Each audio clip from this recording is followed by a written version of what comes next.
back here in the next session of your favorite subject, that is mathematics. Students, in previous session we have started our new chapter, that is chapter number 6, division, and we have completed till exercise number 6.1, and today I am going to teach next topic of division, and we are going to start the new exercise, that is exercise number 6.2. Okay students, हम आज नया topic पढ़ेंगे division का, उस पे base exercise भी करेंगे. Okay students, तो स्टार्ट करते हैं हमारा आज का session with chapter number 6 of maths, that is division. Students, जो हमारा आज का टॉपिक है डिवीजन में, वो है relation between multiplication and division. हमें क्या बताना है, मल्टीप्लिकेशन में और डिवीजन में क्या रिलेशन है. मल्टीप्लिकेशन हमारा क्या है स्टूडेंट्स, दैट इज इनटू, और डिवीजन के बीच में रिलेशन हमको बताना है. क्या बताना है कि मल्टीप्लिकेशन और डिवीजन के बीच में क्या रिलेशन है, हमको ये बताना है. तो इसको हम एग्जांपल्स के साथ समझते हैं स्टूडेंट्स. मल्टीप्लिकेशन में हम क्या करते थे, मल्टीप्लिकेशन में हम करते थे लाइक हमें दिया गया है 3 into 4, तो हमें पता करना था कि 3 4 r इज इक्वल टू कितना होगा. मल्टीप्लिकेशन में हमने क्या पढ़ा था स्टूडेंट, जो मल्टीप्लायर होता है उस, यानी मल्टीप्लायर यहाँ पे है 3. मल्टीप्लायर क्या होता है कि कितने टाइम ग्रुप बन रहा है, ठीक, हमने पढ़ा था ना. और मल्टीप्लिकेंट क्या था कि कितने ग्रुप में कितने ऑब्जेक्ट्स हैं, इसको हम क्या कहते थे, मल्टीप्लिकेंट्स. यहाँ पे हमारा मल्टीप्लायर है 3 एंड मल्टीप्लिकेंट है 4. है ना, हमने पढ़ा था ये, और ये है हमारा प्रोडक्ट. ओके स्टूडेंट्स, तो 3 हमारा मल्टीप्लायर यानी कि कितने टाइम्स ग्रुप बन रहा है, 4 है हमारा मल्टीप्लिकेंट यानी कि उस ग्रुप में कितने ऑब्जेक्ट्स हैं, एंड हमारा आंसर जो होता है उसको हम क्या कहते हैं, प्रोडक्ट. तो यहाँ देखते हैं स्टूडेंट, मल्टीप्लायर यानी कि 3 ग्रुप बन रहे हैं, दैट इज 1 2 एंड 3. पहला ग्रुप ये, दूसरा ग्रुप ये एंड तीसरा ग्रुप ये. ओके स्टूडेंट, तो इस ग्रुप में हमने बना लिया, मल्टीप्लायर हो गया हमारे 1 2 3. अब देखना है मल्टीप्लिकेंट कितने हैं. इस ग्रुप में मल्टीप्लिकेंट है, हर ऑब्जेक्ट में कितनी बॉल्स हैं, दैट इज 1 2 3 एंड 4. कितनी बॉल्स है, 4. तो 4 प्लस 4 इज इक्वल टू 12. ये करते हैं. तो मल्टीप्लाई में इसी मेथड को शॉर्ट किया था हमने, that is 3 multiplier and 4 is equal to multiplicand. 3 4s r is equal to 12. 3 को हम 4 टाइम्स पढ़ेंगे, that is 3 1s are 3 3 2s are 6 3 3s are 9 and 3 4s are 12. 3 4s कितने होते हैं, 12. इसको हम क्या कहते हैं स्टूडेंट्स, हम मल्टीप्लिकेशन को हम क्या कहते हैं, रिपीटेड एडिशन. यानी कि बार बार हम प्लस कर रहे होते हैं तो हमारा आंसर आता है. इस बार बार प्लस करने से हमारा क्वेश्चन क्या हो जाता है, लंबा हो जाता है, लेंथी हो जाता है प्रोसेस. तो इसी को शॉर्ट करने के लिए मल्टीप्लिकेशन आया. एंड अब हम देखते हैं मल्टी.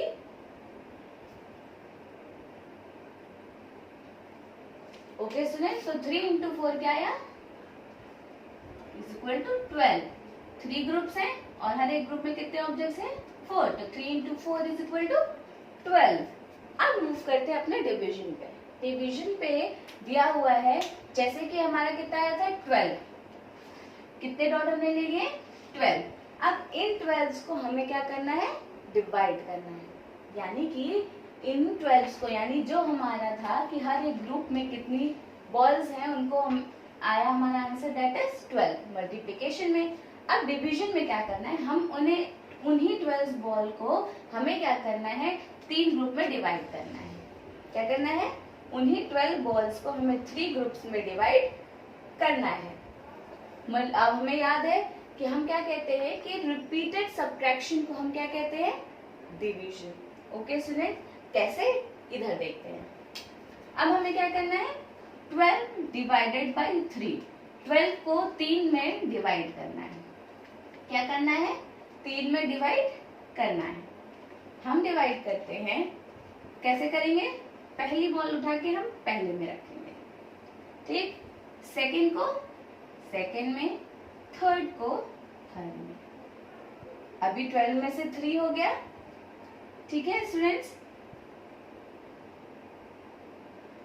फिर हम करेंगे रिपीटेड चीज, फिर वही प्रोसेस को फॉलो करेंगे क्योंकि अभी हमारे पास बॉल्स बची हुई है। दैट इज फर्स्ट को फर्स्ट में, सेकंड को सेकंड में, थर्ड को थर्ड में। फिर से हमें रिपीट करना है वही, दैट इज फर्स्ट को फर्स्ट में, सेकंड को सेकंड में एंड थर्ड को थर्ड में। फिर सिमिलर चीज हम रिपीट करेंगे, फर्स्ट को फर्स्ट में रखेंगे, सेकंड को सेकंड में एंड थर्ड को सेकंड को सेकंड में रखा हमने, थर्ड को थर्ड में। ओके स्टूडेंट्स, तो हमारे पास हम देखते हैं हर एक ग्रुप में कितनी बॉल्स आई, 4। तो 12 को अगर हमने 3 ग्रुप्स में डिवाइड किया तो आंसर क्या आया, 4। ओके स्टूडेंट, क्या आंसर आया, 4। अब हम देखते हैं हमने क्या कहा कि इसको तो हमने देख लिया कि रिपीटेड एडिशन को हम क्या कहते हैं, मल्टीप्लिकेशन। हमने क्या कहा कि डिवीजन को हम क्या कहते हैं, रिपीटेड सब्ट्रैक्शन। यानी कि मल्टीप्लिकेशन और डिवीजन दोनों एक दूसरे के अपोजिट चलते हैं। जैसे कि एडिशन और सब्ट्रैक्शन अपोजिट होता है ना, ऐड में हम क्या करते हैं, चीजों को हम प्लस करते जाते हैं, और सब्ट्रैक्ट में क्या करते हैं, चीजों को हम निकालते जाते हैं। तो सिमिलर हमने क्या किया, रिपीटेड एडिशन मल्टीप्लिकेशन में किया और रिपीटेड सब्ट्रैक्शन हमने किया डिवीजन में। लाइक हमने क्या किया, पहले हमारे पास टोटल बॉल्स कितनी है, दैट इज 12। 12 में से हमने कितना माइनस किया, दैट इज 1 2 3 4। 12 माइनस 4 कितना आया, दैट इज 8। ठीक, फिर हमने क्या किया, 8 माइनस 4 किया, आंसर क्या आया, that is 4। 4 minus 4 is equal to 0।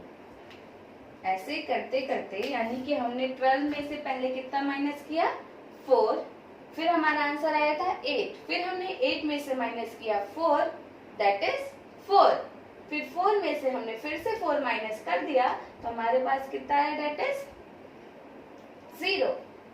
12 में से जब हमने पहले 4 को डिवाइड माइनस किया, दैट इज 8, फिर किया 8 minus 4 4 and 4 minus 4 is equal to 0।